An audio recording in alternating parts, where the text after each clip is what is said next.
চৌধুরী এবং সিলেটের আবহাওয়া জনসাধারণ সকলের প্রতি আমি শ্রদ্ধা জানাই। আর একটা কথা বলবো যে 2000 আমি ওই যেহেতু অর্থনীতির ছাত্র, আমার মাননীয় মন্ত্রী আছেন এখানে, যে 2009 সালে বাংলাদেশের আজকে যে এশিয়ান টাইগার, বাংলাদেশের যে এই অসামান্য বাংলাদেশের যে উন্নতি, এটার পেছনে যার অবদান ছিল মাননীয় প্রধানমন্ত্রীর নেতৃত্বে এবং দিক নির্দেশনা, এটা হলো জনাব আবুল মাল আব্দুল মহিদ। 2009 সালে যেখানে $800 পার ক্যাপিটা ইনকাম ছিল, এখন আজকে $2825। যেখানে মাত্র 1,21,000 কোটি টাকা ছিল বাজেট, এখানে এইবার হলো 6,78,000 কোটি টাকা। প্রত্যেকটা জায়গায় ওনার অবদান ছিল। এবং আজকে বাংলাদেশ ব্যাংকে মাত্র $6 বিলিয়ন ছিল রিজার্ভ, এটা হচ্ছে এখন এই মুহূর্তে $42 বিলিয়ন। সবগুলো এই বাংলাদেশের এই যে উত্থান, এই যে ট্রান্সফরমেশন, এটাতে এই যে ওনার যে অবদান, সেজন্য আমরা কৃতজ্ঞতার সাথে স্মরণ করি। আরেকটা জিনিস বলে স্মরণ করি, শেষ করব। এখানে আমাদের মাননীয় মন্ত্রী আছেন, আপনার পরিকল্পনা মন্ত্রী। আমরা 2015-16 সালে বিশ্ববিদ্যালয়ের শিক্ষকদের জন্য তাদের যে বেতন কাঠামোতে পরিবর্তনের জন্য চেষ্টা করেছিলাম প্রায় 10 মাস। সেই সময়টায় আমাদেরকে যখন চূড়ান্ত আলোচনা আমরা বসি, ক্যাবিনেট সাব কমিটি মাননীয় প্রধানমন্ত্রী করে দিয়েছিলেন, এটা হয়েছিল জনাব আবুল মাল আব্দুল মহিদের সভাপতিত্বে। তখন আমার মনে হয় মাননীয় মন্ত্রীর খেয়াল আছে, তখন আমাদের যারা আমলা ছিলেন বা অন্য যারা ছিলেন, 10 জন সিনিয়র মন্ত্রী ছিলেন, শিক্ষকরা ছিলেন এবং আমাদের শীর্ষস্থানীয় আমলারা ছিলেন। বলা হয়েছিল 6টা বিশ্ববিদ্যালয় ছাড়া কোনো বিশ্ববিদ্যালয় গ্রেড 1 এবং গ্রেড 2 পাবে না। কিন্তু সভাপতি হিসেবে আমাদের মরহুম আবুল মাল আব্দুল মহিদ বলছেন, না, এটা হবে না, সব বিশ্ববিদ্যালয় এটা পেতে হবে। ওনার কথায় এবং ওনাদের সাহায্যে এবং আমাদের প্রতি সবসময় আমাদেরকে সহযোগিতা করেছেন আমাদের মাননীয় মন্ত্রী, পরিকল্পনা মন্ত্রী। শুধুমাত্র ওনার একাগ্রতায় এবং ওনার যে আপনার যে এখানে যে দৃঢ়তা ছিল, সেই জন্য আমরা 37টা বিশ্ববিদ্যালয় গ্রেড 1 এবং গ্রেড 2-তে আমাদেরকে সুযোগটা করে দেওয়া হয়, যেটা বাংলাদেশের কোনো ধরনের প্রফেশনে কিন্তু আর ওই জিনিসটা নাই। ডাক্তার, ইঞ্জিনিয়ার কোথাও নাই। কিন্তু শুধু উনি চেয়েছেন, উনি বলছেন না, এটা হতেই হবে, এটা না হলে কেমনি চলবে। কিন্তু এখন কিন্তু শিক্ষকরা পাচ্ছে। তাতে কি হলো, অত্যন্ত মেধাবীরা বিশ্ববিদ্যালয়ের পর্যায়ে এখন শিক্ষকতা করতে আসছে, টাকা পয়সার জন্য, সম্মানের জন্য। তা আমি আজকে সময় নিব না, আমি শুধু ওনার যে বহুমাত্রিক যে ওনার যে আপনার ব্যক্তিত্ব, ওনার যে এটা বলে শেষ করা যাবে না। আমি আর একটা শেষ কথা বলতেছি, মাননীয় মন্ত্রী, পররাষ্ট্রমন্ত্রীর দৃষ্টি আকর্ষণ করে যে এখানে আমাদের ফাত্তা ভাই যেটা বলছেন যে কিভাবে বিশ্ববিদ্যালয় পর্যায়ে ওনাকে আমরা স্মরণীয় করে রাখতে পারি, কিভাবে বিশ্ববিদ্যালয় পর্যায়ে ওনার যে বহুমাত্রিক যে প্রতিভা, ওইটাকে আমরা কিভাবে আমরা বিশ্ববিদ্যালয় পর্যায়ে আমরা ওই জায়গাটায় আমরা একটা অবস্থান করতে পারি। তা আমি মাননীয় পররাষ্ট্রমন্ত্রীকে অনুরোধ করবো, ওনার সাথে কথা বলে ঢাকা আমাদের শাহজালাল বিজ্ঞান প্রযুক্তি বিশ্ববিদ্যালয়ে কিভাবে একটা চেয়ার প্রতিষ্ঠা করা যায়। মাননীয় মন্ত্রী, আপনার দৃষ্টি আকর্ষণ করছি, ওই ভাদ্দা ভাই যেটা বলছিলেন যে শাহজালাল বিশ্ববিদ্যালয়ে কিভাবে আমাদের যে মরহুম যে আবুল মাল আব্দুল মহিদ, যে ওনার স্মরণে আমরা কি করতে পারি। আমরা অবশ্যই একটা চেয়ার প্রতিষ্ঠা করতে পারি। এই জন্য আপনার সাথে কথা বলতে হবে। প্রতি বছর আমরা ওনার যে বহুমাত্রিক প্রতিভার উপরে আমরা সেমিনার করতে পারি। সেটা করার জন্য আপনার সাথে আমাদের কথা বলতে হবে। বিশ্ববিদ্যালয়ে এখন আমি মাননীয় আমাদের পরিকল্পনা মন্ত্রীকে ধন্যবাদ দিচ্ছি। ওনাদের সাহায্যে আমরা প্রায় 1200 কোটি টাকার কাজ করছি। অসংখ্য 23টা স্থাপনা হচ্ছে বিশ্ববিদ্যালয়ে, 23টা, অনেকগুলো অলরেডি হয়ে গেছে। ওই জায়গায় আমরা কিভাবে মানে আজীবনের জন্য ওনাকে স্মরণ করতে পারি, একটা জায়গার মধ্যে আমরা ওই জায়গাটার সুযোগ আমাদের আছে। সেজন্য আমি মাননীয় মন্ত্রীর সাথে আলাপ করব এবং আমি কথা দিচ্ছি যে আমাদের বিশ্ববিদ্যালয়ের পক্ষ থেকে ওনার অবদানের স্বীকৃতি স্বরূপ আমরা যা করলে ওনার প্রতি আমরা ওই ধরনের উদ্যোগ আমরা নিব। মন্ত্রীর সহযোগিতা কামনা করে সকলকে ধন্যবাদ, কৃতজ্ঞতা জানিয়ে শেষ করছি। সবাই ভালো থাকবেন। জয় বাংলা, জয় বঙ্গবন্ধু। সম্মানিত সুধীজন, আমাদের শিডিউল এমনিতেই এলোমেলো হয়ে গেছে। আমরা ক্রমও ঠিক রাখতে পারবো না, কারণ অনেক বাস্তবতা আছে। এ পর্যায়ে বক্তব্য রাখবেন মাননীয় পরিকল্পনা মন্ত্রী জনাব এম এ মান্নান।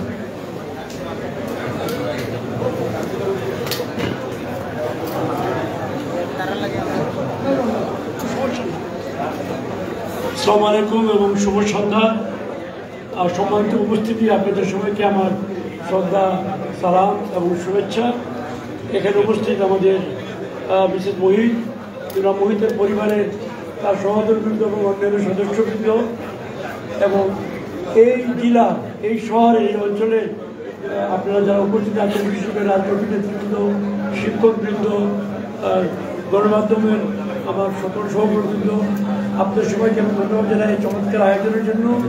একজন চমৎকার ব্যক্তিত্ব, যিনি এই অঞ্চলের একজন আলোচিত মানুষ, এম এ মুহিত, তার সঙ্গে আমার শেষের দিকে তার জীবনের পরিণত বয়সে, আমারও প্রায় পরিণত বয়সে পরিচয় হয়েছিল, কিছু কথাবার্তা বলেছি, সরাসরি তার সঙ্গে কাজ করেছি 5 বছর 10 বছরই প্রায় বলবো মন্ত্রণালয়ে তার ঘনিষ্ঠ সহকর্মী হিসাবে। তার গুণগুণ অনেক বলতে পারি, কিন্তু সময় নিব না, আমার তারা আছে, একটু আমি বিমানবন্দর যেতে হবে এখন ট্রেন ধরার জন্য। অত্যন্ত সহজ সরল মানুষ ছিল। এটা একটা অদ্ভুত ধরনের একটা তার আচরণ ছিল, সাধারণভাবে এইভাবে পাওয়া যায় না। কোনো কিছু বলে দিয়ে নিজেই হেসে উঠতেন শিশুদের মতো, এবং উচ্চ হাসি দিতেন, তা বলতেন বসো বসো ইত্যাদি। আরেকটি জিনিস আমি বলবো, এখানে বলা প্রয়োজন, যেখানে অনেক রাজনৈতিক ব্যক্তিবর্গ এখানে আছেন, আমাদের দেশে আঞ্চলিকতা একটা বিষয় আছে। আঞ্চলিকতা আমাদের রাজনৈতিক ব্যক্তিদের মধ্যে, জনাব মুহিতের মধ্যে আমি আঞ্চলিকতার কোনো সামান্য ছোঁয়া পাইনি। যদিও সিলেটের প্রতি তার আনুগত্য, ভালোবাসা, তার মাতৃভূমির প্রতি, এটা আমি চূড়ান্ত লক্ষ্য করেছি। আমিও যেহেতু এই অঞ্চলের একজন সন্তান, তার সঙ্গে অনেক কথাবার্তা হয়েছে, কখনো তিনি তাকে নিজেকে কখনো তার দায়িত্ব পালনে সিলেটের প্রতি কোনো বিশেষ কোনো মনোভাব প্রদর্শনের তিনি এগিয়ে আসতেন না। এটা তার চারিত্রিক বৈশিষ্ট্য। আমি তার প্রতি কৃতজ্ঞ। আমি তার সঙ্গে কাজ করে আনন্দ পেয়েছি, সমৃদ্ধ হয়েছি। তাকে আমি চিরদিন স্মরণ করব। আপনারাও তাকে অবশ্যই তাকে নানাভাবে স্মরণ রাখার জন্য এখানে বিভিন্ন প্রস্তাব এসছে। নগর পিতা এখানে আছেন, জেলা প্রশাসনের ব্যক্তিবর্গ আছেন, অন্যান্যরা আছেন। আমি আশা করব যে সকল প্রস্তাব আসছে সেগুলোকে আমরা বসে, তার ভাই মন্ত্রী মহোদয় এখানে আছেন, পররাষ্ট্রমন্ত্রী মহোদয়, সেই সকল বিষয়গুলো আমরা এখানে বসে বিবেচনা করে আমরা তাকে কিভাবে আমাদের মধ্যে ধরে রাখতে পারি, আমাদের স্মরণে, এই জন্য সবাই কাজ করবো। আমি কথা বাড়াবো না। আপনাদের সকল প্রতি পুনরায় আমার শ্রদ্ধা ধন্যবাদ জানিয়ে জনাব মুহিতের প্রতি আজীবন সকল সময়ের জন্য আমার ব্যক্তিগত শ্রদ্ধা ধন্যবাদ, এবং তার প্রতি তার সঙ্গে কাজ করার সুযোগ পাওয়ার জন্য তিনি আমাকে বেছে নিয়েছিলেন তার ঘনিষ্ঠ সহকর্মী হিসাবে। তিনি বলতেন হেসে যে আমি প্রধানমন্ত্রীকে বলে তোমাকে এখানে এনেছি, তারপরে হাসি দিতেন। অনেক কিছু বলা যায়, অনেক স্মৃতি। আর যাই হোক, তার প্রতি আমি কৃতজ্ঞ এবং আমি চিরদিন তাকে মনে রাখবো। ধন্যবাদ আপনাদেরকে এই দাওয়াতের জন্য। জয় বাংলা, জয় বঙ্গবন্ধু। আমার একটা জয় আছে। ধন্যবাদ মাননীয় পরিকল্পনা মন্ত্রী মহোদয়, আপনাকে বক্তব্য দেওয়ার জন্য। এ পর্যায়ে বক্তব্য দেওয়ার জন্য অনুরোধ করছি সিলেট মেডিকেল বিশ্ববিদ্যালয়ের মাননীয় উপাচার্য এবং বিএমএ কেন্দ্রীয় সহসভাপতি ডাক্তার মুর্শিদ আহমদ চৌধুরী। আমরা সবাইকে একটু নীরবতা পালন করার জন্য অনুরোধ করছি। আমরা খুব গুরুত্বপূর্ণ অনুষ্ঠান করছি, একটু সহযোগিতা করুন।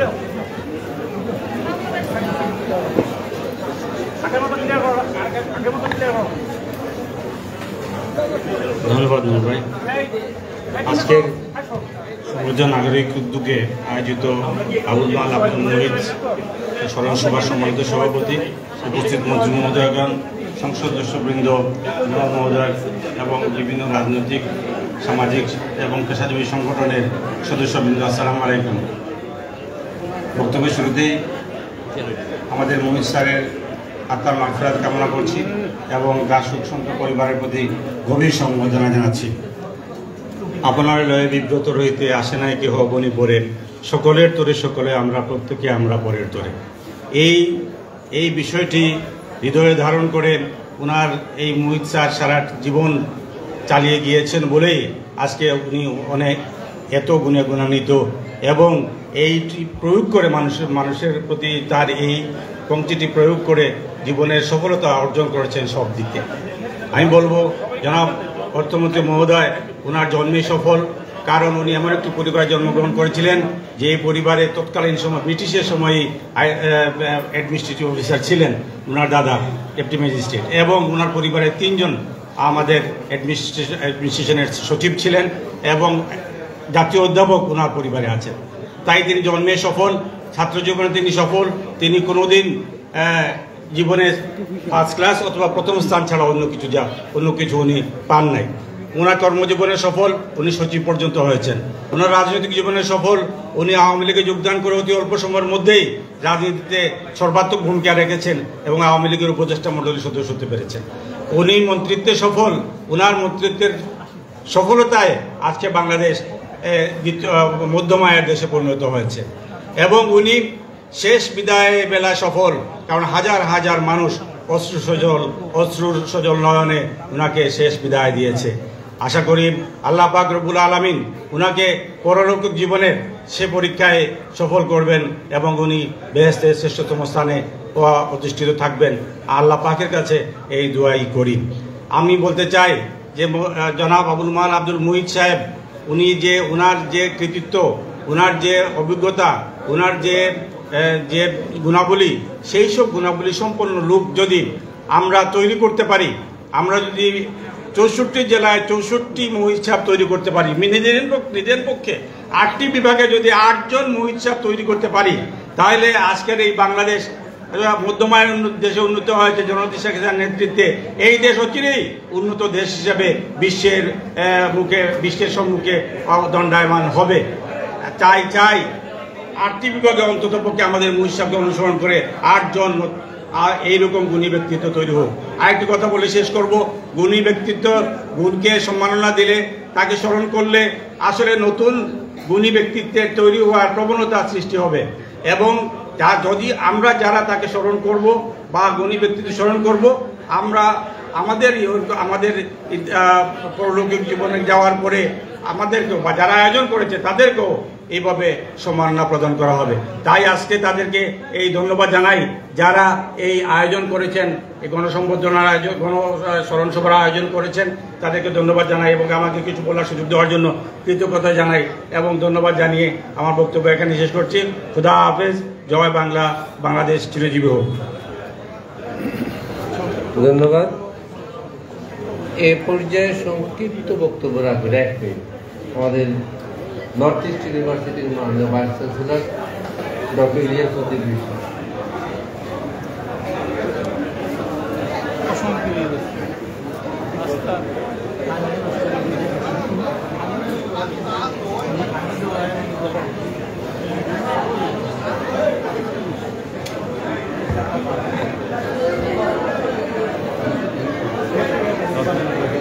বাংলাদেশ সরকারের সাবেক সফল অর্থমন্ত্রী, গবেষক, লেখক আবুল মাল আব্দুল মুহিতের এই স্মরণ সভায় তাকে গভীর শ্রদ্ধার সাথে স্মরণ করছি এবং তার বিদেহী আত্মার মাগফিরাত কামনা করেছি। আমি ওনার সান্নিধ্য লাভ করেছি শাহজালাল বিজ্ঞান ও প্রযুক্তি বিশ্ববিদ্যালয়ের 2 মেয়াদের কোষাধ্যক্ষ ছিলাম এবং দায়িত্বপ্রাপ্ত ভাইস চ্যান্সেলর ছিলাম। উনি একদিন আমাকে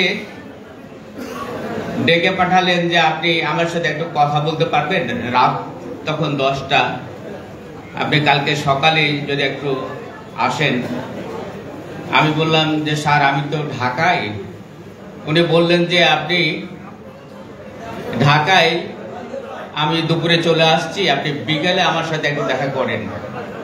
তো আমার খুব মনে হলো এমন এক বিশাল ব্যক্তিত্ব, আর আজ হতে 10 বছর আগে, আমার বয়সও তখন কম ছিল, 47 বছর বয়স।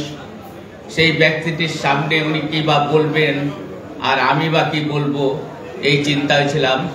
কিন্তু গিয়ে দেখলাম যে তার সরলতা, তিনি আমাকে একান্তে ডেকে নিয়ে কিছু কথা বললেন আমাদের বিশ্ববিদ্যালয়ের বিষয় নিয়ে। সেই বিষয় নিয়ে সেগুলো আমি আর বলতে চাচ্ছি না। তারপরে আমি আরো ওনার সাথে দেখা হয়েছে, কথা হয়েছে। আমাদের বিশ্ববিদ্যালয়ের বিভিন্ন ভবন উদ্বোধন করেছেন, সে সময় তার সাথে সাক্ষাৎ হয়েছে। তিনি বিশ্ববিদ্যালয়ের উন্নয়নের জন্য দেখেছেন, যে বিশ্ববিদ্যালয় প্রতিষ্ঠার জন্য আন্দোলন করেছেন, যে বিশ্ববিদ্যালয়ের জন্যে তিনি এত কিছু অর্থ বরাদ্দ দিয়েছেন, তার নামে একটি বিশ্ববিদ্যালয় হবে, তার বিশ্ববিদ্যালয়ের একটা ভবনের নামকরণ হবে, এটা আমার বড় চাওয়া। এই চাওয়া থেকেই আমি সমকাল পত্রিকায় একটি লেখা লিখেছি এবং সে কথাটাই বলেছি। আমাদের মাননীয় ভাইস চ্যান্সেলর উনি বললেন যে সেই ব্যবস্থা নেবেন, আমি শুনে খুব খুশি হলাম। আমি নর্থ ইস্ট বিশ্ববিদ্যালয়ের ভাইস চ্যান্সেলরের দায়িত্ব পালন করছি। সেই বিশ্ববিদ্যালয়ের থেকে ছুটি নিয়ে, অর্থাৎ আমি এখনো শাহজালাল বিজ্ঞান ও প্রযুক্তি বিশ্ববিদ্যালয়ের শিক্ষক, আমাকে এখানে কিছু বলার সুযোগ দেওয়ার জন্য সবাইকে ধন্যবাদ জানিয়ে আমার বক্তব্য শেষ করছি। জয় বাংলা, জয় বঙ্গবন্ধু। ধন্যবাদ। এ পর্যায়ে শ্রদ্ধা জ্ঞাপনের জন্য আমি অনুরোধ করছি জনাব বীর মুক্তিযোদ্ধা জনাব মাসুদউদ্দিন আহমদ, সভাপতি সিলেট মহানগর আওয়ামী লীগ।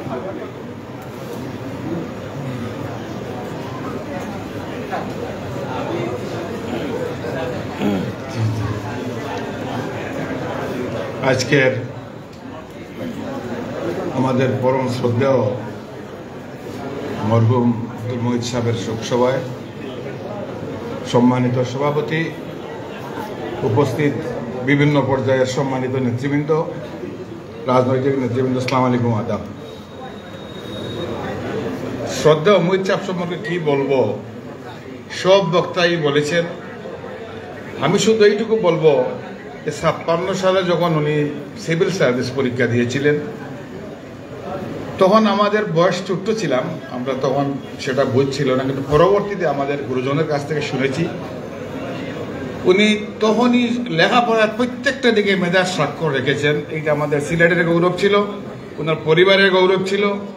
ওনার ভাইও প্রায় সবাই বিভিন্ন পদে, উচ্চতর পদে আছেন সবাই।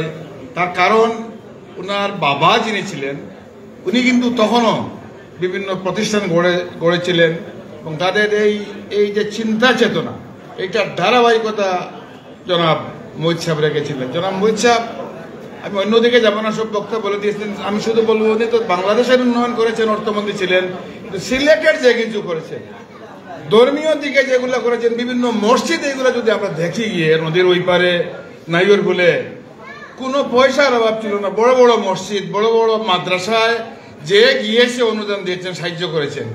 আমার মনে আছে আমি কিন্তু ওনার কাছে খুব কম যেতাম। ওনার মন্ত্রিত্ব থাকাকালীন মনে হয় 5-7 দিন বাসায় গিয়েছি, কিন্তু উনি পার্সোনালি যে আমাকে এত স্নেহ করতেন জানি না কি জন্য। হঠাৎ দেখতেন যে আলম জালালাবাদ গ্যাসের ডিরেক্টর করে উনি বলছেন মাসুককে বলো জয়েন করতে। আমি কিন্তু বলি না, আমি বললাম আমি কেন যাবো, বলে না উনি বলে দিয়েছেন। যাই হোক, উনি হয়তো ভালো পেয়েছেন, আমি আজও কৃতজ্ঞতা প্রকাশ করি। ওই জায়গায় কাজ করার সুযোগে যে সুনাম আমার হয়েছে, এইটা আমার পার্টির জন্য আমি বলি হয়েছে। এই বলে আমি শুধু এইটুকু বলবো, জনাব মুহিত সাহেব নাই, উনি যে কর্মকাণ্ড করে গেছেন, রেখে গেছেন, যে চিন্তাধারা রেখে গেছেন, যদি আমরা সবাই সৎভাবে চলি, উনি যেভাবে সৎ ছিলেন, আগাগোড়া সৎ ছিলেন, উনার মধ্যে কোনো ধরনের কোনো খারাপ বক্তব্য শুনিও নাই। এই কারণে না দেশের খ্যাতি এনেছেন। তখন যে পাকিস্তান ছিল, এই পাকিস্তান তো বাংলাদেশ হলো, উনি যখন বিদেশে ছিলেন তখনও কিন্তু ওনার নাম শোনা যায় এবং উনি বাঙালিদের সুনাম রক্ষা করেছেন। আমি বলি আজকে শুধু একটা কথাই বলবো, আমরা ওনার জন্য দোয়া করব, ওনার পরিবারের জন্য দোয়া করব, সবাই যাতে ভালো থাকেন, সুন্দর থাকেন, শান্তিতে থাকেন এবং আমরা যতদিন বেঁচে আছি ওনার কথা মনে রাখবো। এখানে বাংলাদেশের অর্থনৈতিক চেহারা উনি বদলে দিয়েছেন। জননেত্রী শেখ হাসিনার কিন্তু ইনস্ট্রাকশন মতো কাজ করেছেন, পরামর্শ দিয়েছেন। নেত্রী কিন্তু ওনাকে জিজ্ঞাসা না করে বড় কোনো কাজে হাত দিতেন না, এটা আমি শুনেছি রেগুলার। এই দেখেন, এই 2 বছর কোভিড পিরিয়ড গেল, বাংলাদেশকে এমনভাবে পরিকল্পনার মতো সাজিয়েছিলেন, একটা লোকও কিন্তু না খেয়ে মারা যায় নাই। পৃথিবী ভয়ভীতির মধ্যে ছিল, কিন্তু বাংলাদেশ আমরা ইনশাল্লাহ, জিনিসপত্রের দাম বেড়েছে ঠিকই, কিন্তু আমাদের কোনো গরিব লোক না খেয়ে মারা গেছে এমন খবর কিন্তু আমরা শুনি নাই। এইটাই সাফল্য, এইটাই জননেত্রীর নির্দেশের মধ্যে জননেত্রী শেখ হাসিনা যে নির্দেশ দিয়েছেন আলোচনা করে, জনাব আবুল মাল আব্দুল বহিলের সাফল্য, ওনার প্রজ্ঞা, মেধা, এইগুলো কাজে লাগিয়েছিলেন। আমি সবাইকে ধন্যবাদ। আপনারা সবাই ভালো থাকুন। অনেক কথা বলে ফেললাম, আর অনেক কথা বলার ছিল, ওনার সম্পর্কে বলে শেষ করা যাবে না। তারপরেও আমরা ভবিষ্যতে সব দিনই বলবো খোদা হাফিজ, জয় বাংলা, বাংলাদেশ চিরজীবী হোক। আসসালামু আলাইকুম আদাব। ধন্যবাদ জনাব মাসুকুদ্দিন আহমেদ। আসলে আমরা অনেকেই বক্তব্য দেওয়ার কথা ছিল বা এসেছেন, দিতে পারিনি। জেলা পরিষদের প্রশাসক ছিলেন প্রেসিডেন্টের আব্দুর রহমান জাভেদ, তিনি উপস্থিত ছিলেন। আমরা অনেকেই বাদ দিতে হয়েছে যাতে আমরা অন্য গুণীজনদের বক্তব্যগুলো শুনতে পারি। এ পর্যায়ে বক্তব্য দেওয়ার জন্য অনুরোধ করছি সাবেক সংসদ সদস্য এবং সিলেট জেলা আওয়ামী লীগের সম্মানিত সভাপতি শফিকুর রহমান চৌধুরী।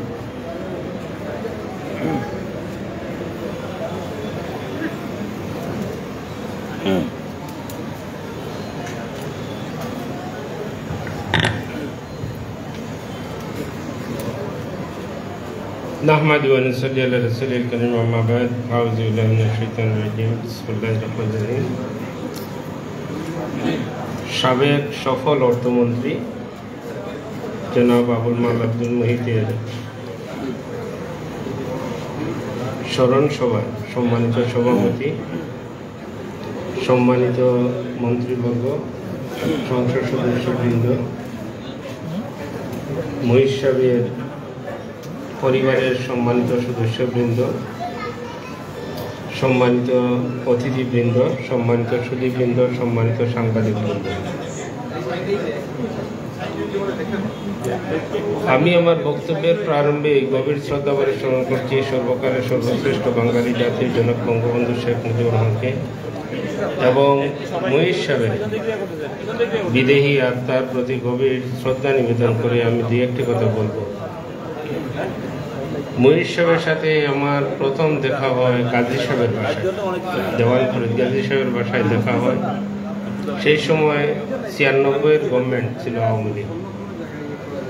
হঠাৎ আমি গাজী সাহেবের বাসায় বসা, হঠাৎ মহিষ সাহেব ঢুকছেন। ঢুকার পরে গাজী সাহেব বললেন, এই মহিষ কেমন আছে, ভালো আছে। এই চিনলাম মহিষ সাহেব। এরপরে জানলাম ওনার সম্পর্কে। স্পিকার হুমায়ুন রশিদ চৌধুরীর মৃত্যুর সংবাদ পাওয়ার পরে সেই সময় আমি লন্ডন ছিলাম। লন্ডনে থাকা অবস্থায় আমরা ব্রিকলেন মসজিদে হুমায়ুন রশিদ সাহেবের জন্য দোয়া করাইতেছি, মিলাদ পড়াইতেছি। এরপরে অফিসে বসেই আলাপ আলোচনা চলছিল যে এই জায়গাটা পূরণ করবে। তখন আমাদের আর কলিগ ছিলেন ফারুক চৌধুরী, উনি বললেন যে মহিষ সাহেব। আরো অনেকেই অনেক নাম আনছে, বলছেন যে মহিষ সাহেবকে আনতে হবে। তখন গিয়ে আমরা রেহানাবার সাথে আলাপ করি, আরো অন্যান্য নেতৃবৃন্দের সাথে আলাপ করি। এরপরে তো মহিষ সাহেবকে নেত্রী নিয়ে আসলেন। 2001-এর নির্বাচন আমি সাহায্যের জন্য কাজ করেছিলাম বিশ্বনাথ বালাগঞ্জে এবং মধ্যে মধ্যে ওনার নির্বাচনী এলাকাতে কাজ করেছি সিলেটে।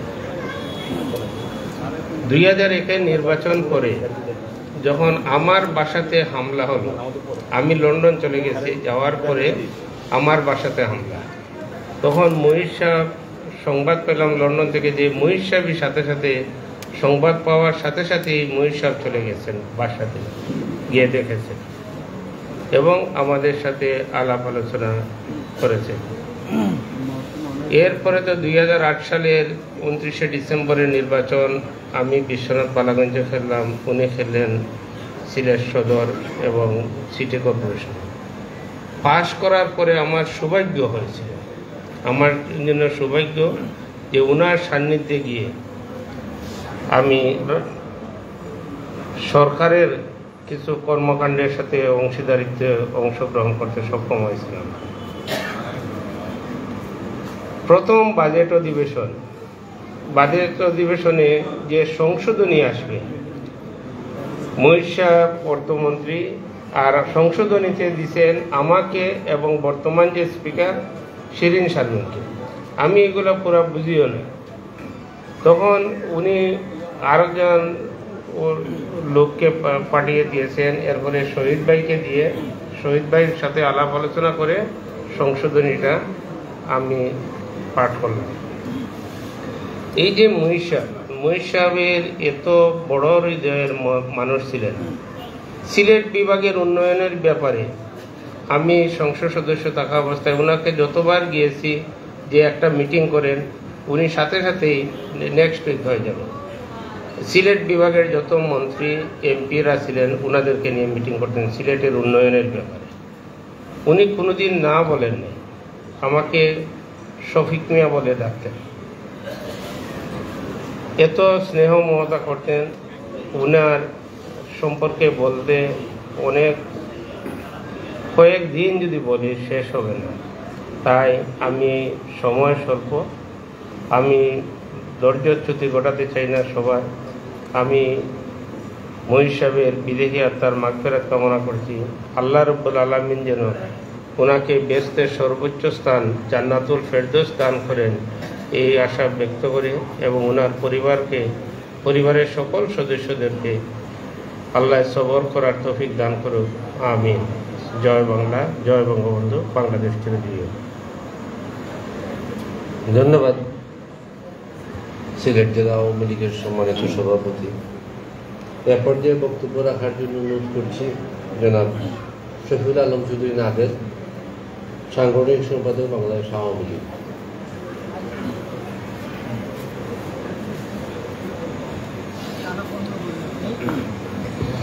अस्सलाम वालेकुम, आदाब। আমরা আজকে সমবেত হয়েছি সিলেটের আলোকিত মানুষ আবুল মাল আব্দুল মুহিতের স্মরণ সভায়।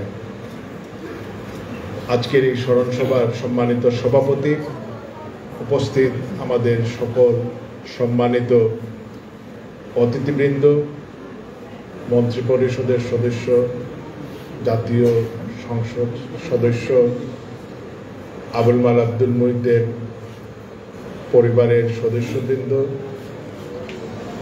আওয়ামী লীগ এবং অন্যান্য প্রগতিশীল গণতান্ত্রিক এবং বিভিন্ন সামাজিক সাংস্কৃতিক সংগঠনের নেতৃবৃন্দ, শিক্ষাবিদ, সাংবাদিক, আমরা সকলেই এসেছি। তার প্রতি আমাদের শ্রদ্ধা, আমাদের ভালোবাসা, এবং এই মানুষটি শুধু সিলেট নয়, বাংলাদেশকে এমন একটি অনন্য উচ্চতায় নিয়ে যাওয়ার জন্য কাজ করে গিয়েছেন। তিনি ভাষা আন্দোলনে সক্রিয়ভাবে অংশগ্রহণ করেছেন, মুক্তিযুদ্ধে তার গৌরবোজ্জ্বল ভূমিকা ছিল।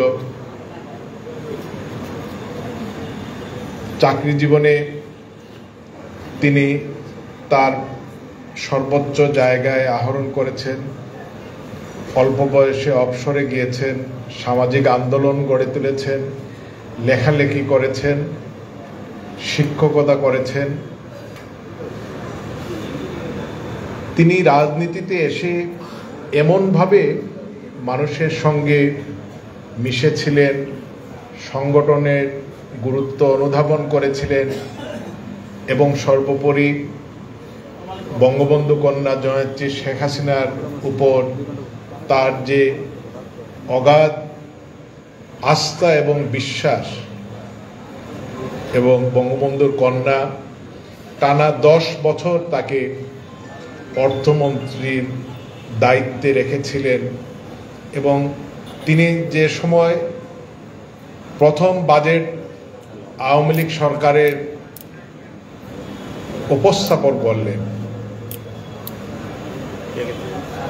তার আগের বছরের বাজেটের আগার যা ছিল এবং তার সর্বশেষ 10ম বাজেট, এবং আজকে বাংলাদেশ তার এই সরকারের মেয়াদে এক নাগাড়ে 14তম বাজেট উপস্থাপন করলেন। এই যে বিশাল কলেবরে বাজেট ভাবনা উপস্থাপন করা, সাহস, বাস্তবায়ন, সেটা একমাত্র আবুল মাল আব্দুল মুহিতের পক্ষেই সম্ভব।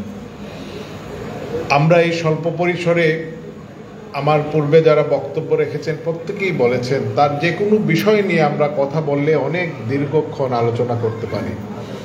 আমাদের সৌভাগ্য তার মতো একজন মানুষের সান্নিধ্যে আসার আমাদের সৌভাগ্য হয়েছিল। আমরা মনে করি আমাদের জীবনের এটা একটি বড় অর্জন যে আমাদের মতো মানুষ আমরা তার সান্নিধ্যে এসেছিলাম, তার স্নেহ পেয়েছিলাম।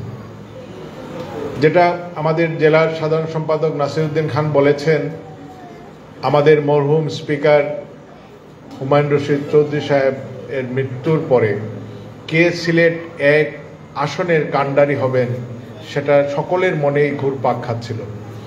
একটা মিথ যে সিলেটে যারাই নির্বাচিত হন তারাই সরকার গঠন করেন, এবং এখন পর্যন্ত সিলেট 1 থেকে যারা নির্বাচিত করেছেন প্রত্যেকেই আসলে তাদের ব্যক্তিত্ব এমন একটি জায়গায় যেটা সারা দেশে আমাদেরকে একটা আলাদা সম্মানের জায়গায় নিয়ে যায়।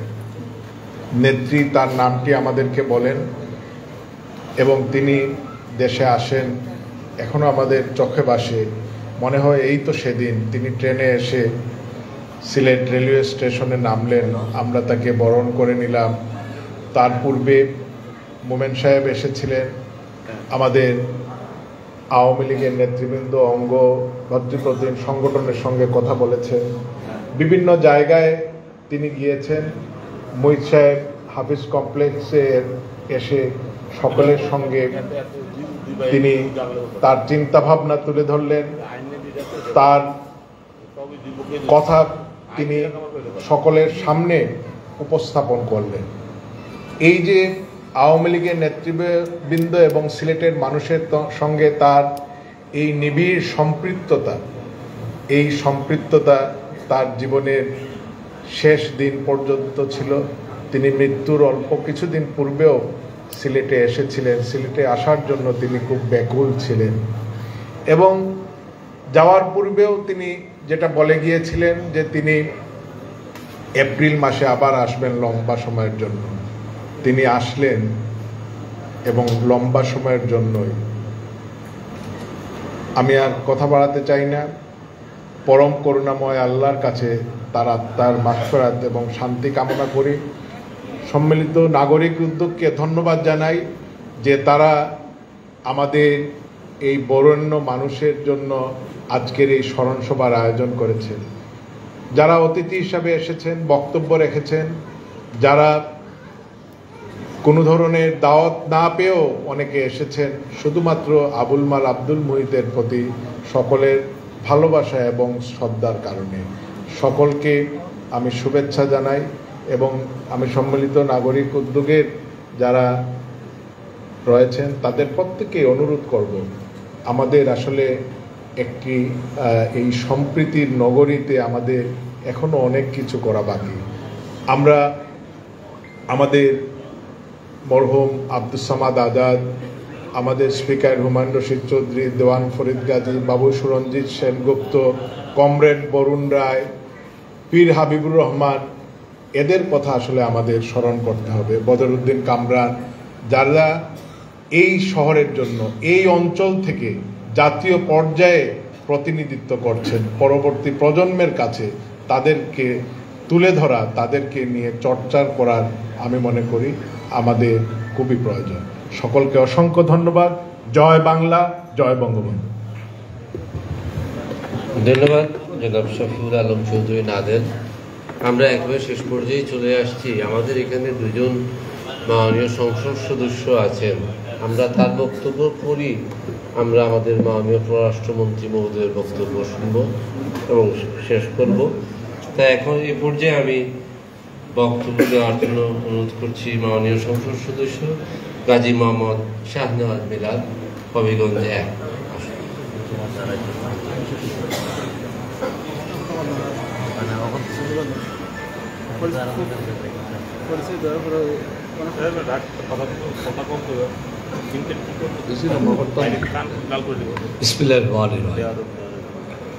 কোথাও উপস্থিত হওয়া, কোথাও যাওয়া, প্রথমে আমি আমার মহান রব্বুল আলামিনের কাছে শুকরগুজার করি। আল্লাহ তাআলা যে এই আয়োজন যে ব্যক্তি যার কথা অনেকেই বলেছেন, ওনার জীবনে যে কাজগুলো করে গিয়েছেন গ্রেটার সিলেট এবং সারা বাংলাদেশের জন্য, এগুলা বলেও শেষ হবে না। উনি একজন হিস্ট্রি ছিলেন এবং আপাদমস্তক একজন সিলেটই ছিলেন, এবং শুধু সিলেটকে নয় সারা বাংলাদেশকে রিপ্রেজেন্ট করেছিলেন সেই মহান ব্যক্তি জনাব আবুল মাল আব্দুল মহিদ স্মরণে যে আয়োজন করেছেন সম্মানিত নাগরিক উদ্যোগকে ধন্যবাদ জানাই। আমিও ধন্যবাদ জানাই বাংলাদেশ আওয়ামী লীগের সাংগঠনিক সম্পাদক নাদেলকে। সে আমাকে টেলিফোন করে দাওয়াত দিয়েছিল, ঢাকায় ছিলাম, সংসদে ছিলাম, আমাদের পররাষ্ট্র মহোদয় ছিলেন, দেখা হয়েছিল। আমি দাওয়াত পেয়ে রাত্রে ছুটে এসেছি, এলাকায় ছিলাম, এখানে এসে নামাজ পড়ে। তো আজকে যারা আমার সামনের সারিতে অনেকেই বক্তব্য দিয়েছেন, 19 জন গ্রেটার সিলেটের অনেক রাজনীতিবিদ আছেন, সংসদ সদস্য মানিক ভাই আছেন, বিশেষ করে মাননীয় পরিকল্পনা মন্ত্রী অন্যান্য সব বক্তব্য দিয়েছেন। আমার সামনে আছেন ডক্টর মোমেন সাহেব, উনিও বক্তব্য দিবেন। মাননীয় আমাদের ফরেন মিনিস্টার সাহেব বক্তব্য দিয়েছেন, আওয়ামী লীগের সিনিয়র মোস্ট শফিকুর রহমান চৌধুরী সাহেব, নাদেল, আমাদের মাসুদ ভাই, আমার নাসির সহ অনেকে সাংবাদিক, প্রিয় সাংবাদিকও আছেন। আর সামনের সারিতে যারা আছেন, ওই সাহেবের ফ্যামিলির অনেক সদস্য আছেন, ওনার পরিবারের, ওনার ভাই সুন্দর ভাই আছেন, ওনার বোন জাতীয় অধ্যাপক শায়লা খাতুন আছেন, ওই সব ফ্যামিলি, ওনার ওয়াইফ আছেন, আরও যারা আছেন। আর বিশেষ করে মহিষ সাহেবকে যারা ভালোবাসেন এখানে উপস্থিত আছেন, নিজের তাগিদে এসেছেন, কারণ উনি আর পৃথিবীতে নাই, কিন্তু উনি কি দিয়ে গেছেন, আমরা কি পেয়েছি সেটাই শোনার জন্য আবেগে এসেছেন। বক্তব্য দিয়েছেন ভাইস চ্যান্সেলর সাহেব 2 জন। তো আমি সবার প্রতি জানাই আসসালামু আলাইকুম রহমতুল্লাহ। আসলে আমিও মনে প্রাণে একজন সিলেট। আমার জীবনের সংসদে একটি ভাষণে বলেছিলাম, মাননীয় স্পিকার, আমি সিলেটের সন্তান, নাম বলেছি, আমার বাবার কথা স্মরণ করেছিলাম, অনেকের কথা বলেছি।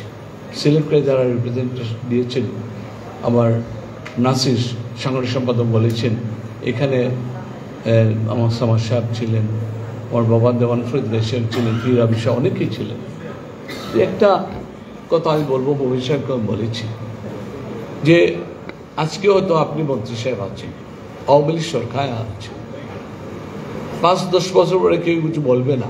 এখন যে কথাগুলো বলতেছি আমরা, এটা অপ্রিয় সত্য কথা। ওনাকে স্মরণ করে রাখতে হলে ইমিডিয়েটলি একটা কমিটি গঠন করে, সেই কমিটির মাধ্যমে ওনার যে আমাদের প্রিন্সিপাল উনি জানিয়েছেন যে একটা ওনার একটা গ্রন্থাগার করা দরকার, অনেক হাজার হাজার পুস্তক ছিল। 10 বছর পরে বলবো ওর একজন মহিষ সাহেব ফিনান্স মিনিস্টার ছিলেন, ও আচ্ছা আচ্ছা, এইটাই। কিন্তু যদি আমরা কিছু করতে পারি যেখানে বসে ভবিষ্যৎ প্রজন্ম জানতে পারবে, একটা যদি পাঠাগার করতে পারি, একটা কিছু ওনার নামে নাম ফলো করে একটা ব্রিজের নাম, একটা এলাকার নাম, এগুলো করতে পারলে মানুষ জানতে পারবে। আমার বাবাও কিন্তু সিলেটের জন্য অনেক কাজ করছে। আমি কিছু স্মৃতিচারণ করতে বলতে চাই।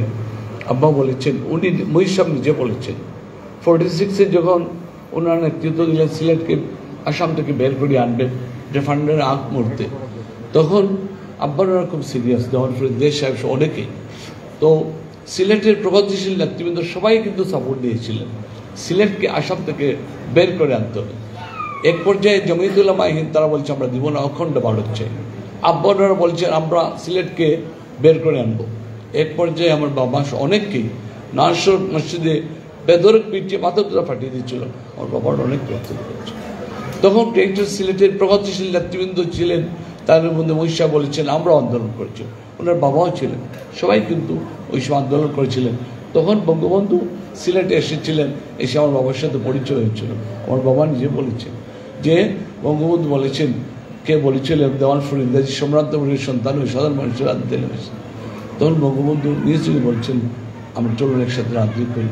এরপরে তো সিলেটের জন্য রাজনীতি করেছেন, সিলেট বিভাগ করে দিয়েছেন, অনেক কিছু করেছেন, কিন্তু আমার বাবার নামও কোথাও নেই। অত্যন্ত দুঃখজনক। আমি মনে করি সিলেটে যারা সিলেটকে আমাদের হিস্ট্রি করে দিয়ে গেছেন, সিলেটে অনেক কাজ করে গেছেন, তাদের নামে কিছু করা উচিত। প্রজন্ম থেকে প্রজন্মে থাকবে। আপনারা যারা নেতৃত্ব আছেন, নেতৃবৃন্দ আছেন, তাদের কথা মানুষের স্মরণ করবে, তারা বৈধতা সেটাই থাকবে। মাননীয় প্রধানমন্ত্রী কিন্তু মহিষ সাহেবকে মোহিত ভাই বলে ডাকতেন এবং অত্যন্ত সম্মান করতেন। মোহন ভাই উনি খুব সম্মান করেন, মানুষ খুব ট্রাস্ট করেন। বিশেষ করে আমি এটাই বলবো, আমরা ইমিডিয়েটলি একটা কিছু কমিটি করে এটা উদ্যোগ নিয়ে করা উচিত, করার সুযোগ আছে, যেগুলো করলে ভবিষ্যৎ প্রজন্ম জানতে পারবে ওনাদের কাজকর্ম। যেভাবে একজন আপাতবস্থায় একজন দেশপ্রেমী ছিলেন, একজন মুক্তিযুদ্ধের সহায়ক শক্তি হিসাবে, স্বাধীনতা পক্ষের শক্তি হিসাবে কাজ করে গেছেন এবং দেশকে ভালোবাসতেন, সিলেটকে ভালোবাসতেন। আমি তিনটা কথা স্মৃতিচারণ করবো। একটা হলো আমার নির্বাচন যখন 8 সালে হলো, উনিও সিলেট থেকে নির্বাচন করলেন। তো আমি ওই দিন নির্বাচন কল করলাম যে চাচা আপনার খবর কি, আব্বার নাতি ছিলেন সম্পর্কে এইসব চাচা। তো উনি বললেন তোমার খবর, বলে আমরা খবর পাবো, বলে আমার খবরও পাবো, তাহলে আপনি তো ফিনান্স মিনিস্টার হবে কিন্তু আমাকে কাজ করে গেলাম কী কথা, তাহলে আমার নবীগঞ্জে গেস্ট দিতে হবে। মোহন সাহেবকে বললাম যে আমি ওনার সাথে দেখা করবো, আপনাদের কার বাসায় প্রোগ্রাম ছিল, আমি গিয়েছিলাম। তো আমি ওনাকে অ্যাপ্রোচ করে বললেন মিলাদ দেখো আস্থা নবীগঞ্জে পাবে না, কিন্তু হয়তো প্রপারি দেবো, তুমি আমি ব্যবস্থা করবো। মাননীয় প্রধানমন্ত্রীকে অ্যাপ্রোচ করার মাননীয় প্রধানমন্ত্রী অ্যাপ্রুভ করে দিয়েছিলেন, মহিষার মাধ্যমে পেয়েছিলাম। অনেক কাজ করেছে, এগুলা আসলে জাতীয় স্বার্থে। বিশেষ করে অনেকে জানেন আমাদের সিলেটের যেটা অকশন হয় চা পাতা, এটা কিন্তু আমাদের শ্রীমঙ্গলে হচ্ছে, এটা 100 ছিল হতো। সিলেট মেডিকেল ইউনিভার্সিটি উনি করে দিয়েছে, অনেক কিছু করতেছেন। সিলেট জেল স্থানান্তর, এগুলা কিন্তু সুযোগ সময় উনিও এগুলাকে কাজে লাগিয়েছেন। এই জন্য আমরা এই সব মানুষকে আমরা সম্মান জানাবো, শ্রদ্ধা জানাবো। আর বিশেষ করে আরেকটা মনে পড়ে, আব্বা যখন হাসপাতালে, স্কয়ার হাসপাতালে মরণাপন্ন অবস্থায়, উনি বারবার আব্বাকে দেখছিলেন। তো যেদিন উনি চলে আসতেছে, আমরা সবাই নিচে, আমার ভাই নিচে নামছি নাহেরপুরের সাথে। স্কয়ার হাসপাতালের মালিককে, যে মেইন মালিক ছিল তফজ্জুদ্দিন বাবাকে, এবং তফজ্জুদ্দিন বলেছিলেন ফরিদ গাজী সাহেব আমার দাদা, আমার রক্তের কুটুম, এদেরকে চিনে রাখবেন, এইভাবে পরিচয় করে দিতেন, সম্মান করতেন। আমরা ওনাকে সম্মান করব। ওনার পরিবার যারা সদস্যবৃন্দ আছেন এক্সট্রা ব্রিলিয়েন্ট। আমি যত জানি 6 জনই আছেন পিএইচডি হোল্ডার, ডক্টরেট ডিগ্রিওয়ালা। ইনশাআল্লাহ তারাও সিলেটের মানুষের কাজে লাগে। প্রত্যেক ভাই বোন অত্যন্ত মানুষের জন্য কাজ করে যাচ্ছেন। অনেক ভাই বলেন আমি কোনো পাইনি, মানুষের সাথে খুব ভালো ব্যবহার করে, মানুষের সাথে যে কোনো গেলে হেল্প করার চেষ্টা করে।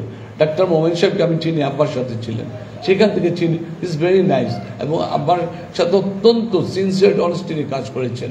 এবং আমি মনে সবসময়কে বলি ওনার মনটা ছোটো বাচ্চার মতো। তো আমরা সবাই ভালো থাকবো, দোয়া করব। আর প্রজন্ম থেকে প্রজন্ম আমরা যারা নেতৃবৃন্দ আছি সবাই আমরা ধরে রাখার চেষ্টা করবো। তো আমাদের নামগুলো পরিচালনা করবে, আর ওনার নামে ইমিডিয়েটলি একটা কমিটি করে কিছু করাও, ইনশাল্লাহ আমরা ভালো থাকবো। মাননীয় প্রধানমন্ত্রীও ওনাকে স্নেহ করতে, উনি চাঁদ সিলেটের কাজ হোক, আমার এলাকায় অনেক কাজ করতেছি, সিলেটও মনীষা করতেছেন।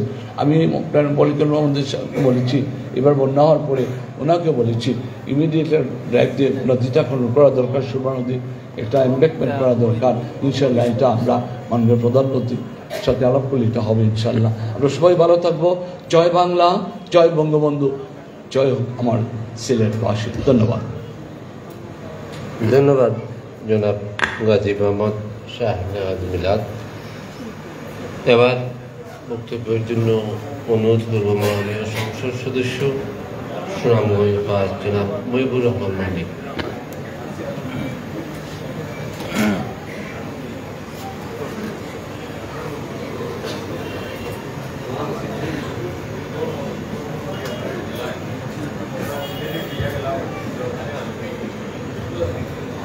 আবুল মাল আব্দুল মুহিত সাহেবের স্মরণে আজকের যে আয়োজক, যারা এই স্মরণ সভার আয়োজন করেছেন, প্রথমেই আমি আমাদের সম্মিলিত নাগরিক উদ্যোগকে স্বাগত জানাই, ধন্যবাদ জানাই। ইতিমধ্যে আমাদের মাননীয় পরিকল্পনা মন্ত্রী সহ অনেক গুণীজন যারা আবুল মাল আব্দুল মুহিত সাহেবের সান্নিধ্য পেয়েছেন, তারা অনেক বক্তব্য রেখেছেন। আমাদের মাননীয় পররাষ্ট্রমন্ত্রী মহোদয়, তার 8টার সময় আর একটা প্রোগ্রাম রয়েছে। আমি সংক্ষেপে দুই একটি কথা বলেই আমি আমার বক্তব্য শেষ করব। মুহিত সাহেবের সাথে আমি প্রথম নাকি দেখি আজ থেকে 40 বছর আগে, প্রয়াত আরেক নেতা পীর হাবিবুর রহমান সাহেবের সাথে 82 সালে পীর হাবিব সাহেব উনি গেছেন, আমি ওনার সাথে ছিলাম। ওই সময় প্রথম দেখা। তারপর 96 সালে আমি যখন সংসদ সদস্য, আমি তাকে প্রায়ই দেখতাম সংসদের গ্যালারিতে বসে সংসদের ডিবেট শুনছেন, বিশেষ করে বাজেট সেশন বা অন্যান্য আলোচনা যখন চলত, তখন তিনি বিভিন্ন নোট নিতেন এবং আগ্রহ ভরে সংসদ অধিবেশন তিনি পর্যবেক্ষণ করতেন, অধিবেশন শুনতেন।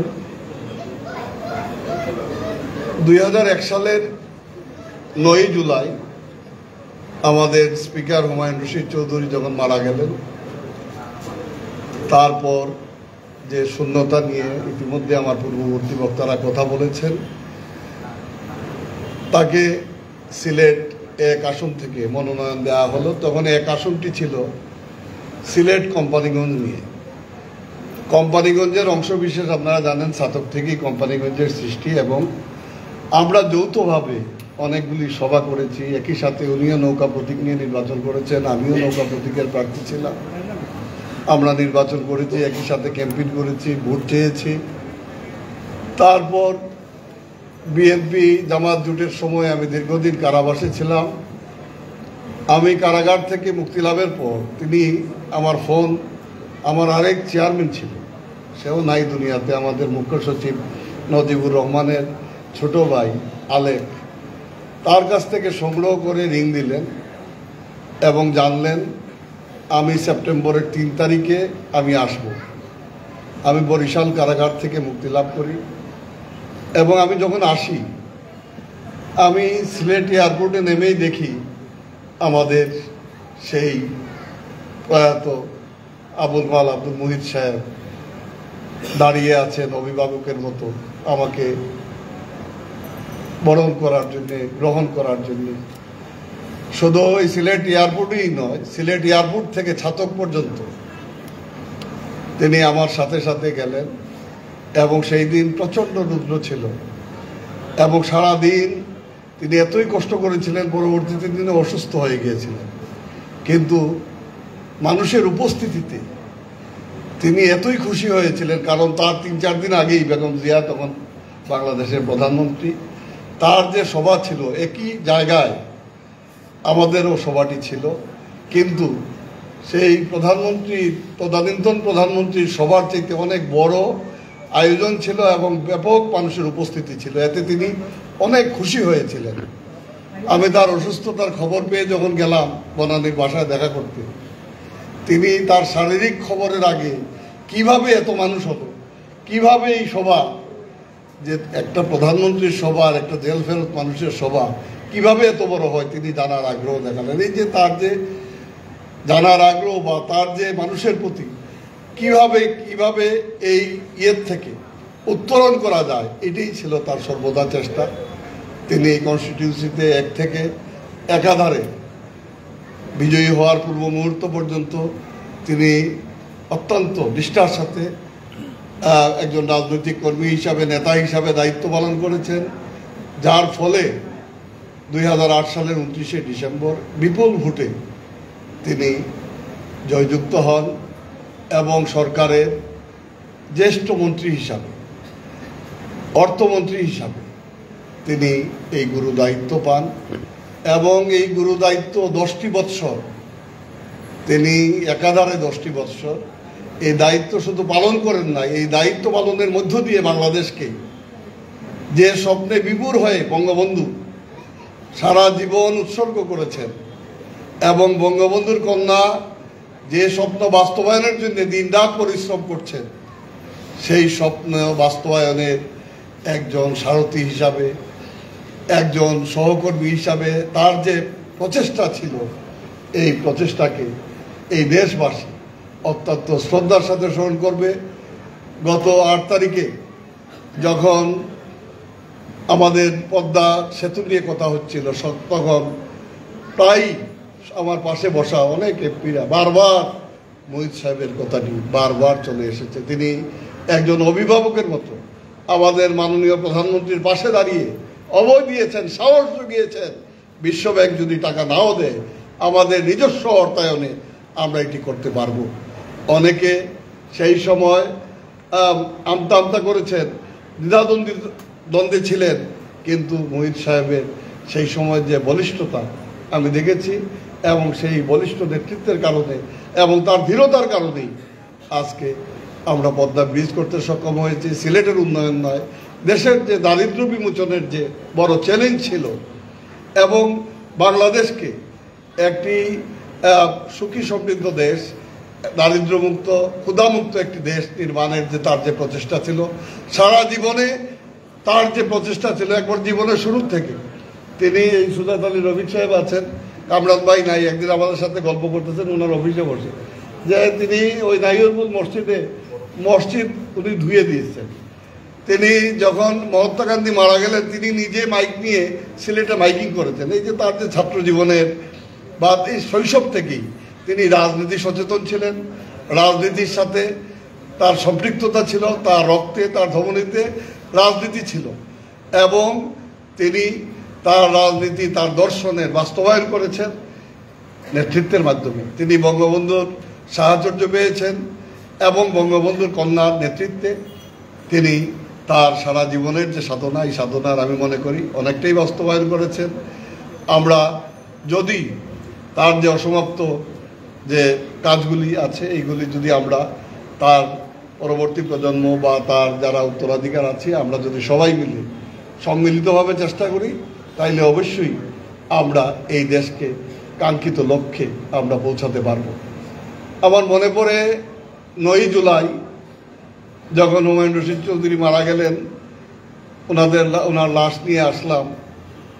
আমরা মাদ্রাসা মাঠে হাজার হাজার মানুষের উপস্থিতিতে জানাজা পড়লাম, মানুষের আহাজারি দেখলাম। এরপরে আমাদের অনেকের অনেক ধরনের চিন্তাভাবনা, ঠিক একইভাবে অনেক জাতীয় নেতৃবৃন্দ যারা মারা গেছেন, বিশেষ করে আমাদের প্রয়াত দেওয়ান ফরিদ গাজী, বাবু সুরঞ্জিত সেনগুপ্ত, আমাদের আলহাজ আব্দুল সামাদ আজাদ সাহেব যখন মারা যান আমি তখন কারাগারে, আমি জানি না, কিন্তু প্রত্যেকটি মৃত্যুর পর আমরা মৃত্যুর সাথে সাথে এই ধরনের শোকসভায় মিলিত হই, বিভিন্ন কথা স্মৃতিচারণ করি এবং বিভিন্ন প্রস্তাব আসে, পরবর্তীতে আমরা বেমালুম ভুলে যাই। পরবর্তীতে মৃত্যুর তারিখে আমরা সাধারণ কোনো আয়োজনও করি না। আমি মনে করি এখনই উপযুক্ত সময়, মোহিত সাহেব নাই, আমরা তার স্মৃতিকে যদি ধরে রাখি, তার রেখে যাওয়া যে অনেক কীর্তি আছে এগুলি যদি আমরা তুলে ধরি তাইলে আমরা উপকৃত হব, দেশবাসী উপকৃত হবে। বিশেষ করে তার যে সংগ্রহে 50,000 বই, যেটি ভাত্তাবাই বলে গেলেন, এবং তার লেখা যে 35টি বই, আরেকটি অপ্রকাশিত রয়েছে যেটি যে পাণ্ডুলিপি লিখে গেছেন, এই প্রকাশনাতে যদি আমরা সাহায্য করি সবাই মিলে, আমার মনে হয় না সরকারি উদ্যোগের প্রয়োজন আছে। আমরা যার যার অবস্থান থেকে, আমি কথা দিচ্ছি আমার অবস্থান থেকে আমি সর্বোচ্চ সহযোগিতা করব এবং আমরা চাই মোহিত সাহেবের পরিবার এটি আলোকিত পরিবার। মোহিত সাহেবের পরিবার বাংলাদেশে এরকম হাতে গোনা আমার মনে হয় না 2-1টি পরিবার আছে কিনা। কাজেই আমার মনে হয় আমরা সবাই মিলে যদি এই উদ্যোগ গ্রহণ করি তাইলে মোহিত সাহেবকে আমরা চির জাগরুক রাখতে পারবো এবং মোহিত সাহেব আমাদের মননে মানসিকতা সব সময় থাকবেন এবং তার যে স্বপ্নসাদ সেই স্বপ্নসাদ আমরা পূরণে সক্ষম হব। আমি আবারও বিশেষ করে নাগরিক উদ্যোক্তা, আমার সুশীল সমাজ এবং আমাদের সিলেটের যারা এই উদ্যোগ নিয়েছেন, এই ধরনের উদ্যোগ গ্রহণ করেন, প্রায়ই গ্রহণ করেন, তাদেরকে আমি পুনরায় আমার অন্তরের অন্তঃস্থল থেকে কৃতজ্ঞতা জ্ঞাপন করছি। সুনামগঞ্জ জেলাবাসীর পক্ষ থেকেও আমি আমার বিনম্র শ্রদ্ধা জানাচ্ছি। সবাইকে ধন্যবাদ। জয় বাংলা, জয় বঙ্গবন্ধু।